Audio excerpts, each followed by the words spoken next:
আর একটা ভিডিও নিতে চলেছি।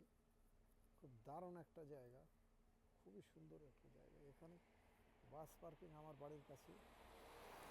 ওই দূরে, সেই দূরে দেখি আমার ভিডিওতে আসছে না, আসছে আসছে আসছে, এই যে এই সেই সানলুকা পাহাড়ের একদম চূড়ায় এমন জায়গায় মন্দিরটা বানিয়েছে। মানে এটা মন্দির ঠিক না, চার্চ। এমন জায়গায় চার্চটা বানিয়েছে, মানে শহরের যে কোনো জায়গার থেকে এই চার্চটা দেখা যায়। দারুণ দারুণ দারুণ। আর চার্চটা আমরা হেঁটে উঠেছি, প্রায় ঘন্টাখানিক হাঁটতে লাগে। পুরো রাস্তা বানানো, বাস বাস চলার রাস্তা আছে।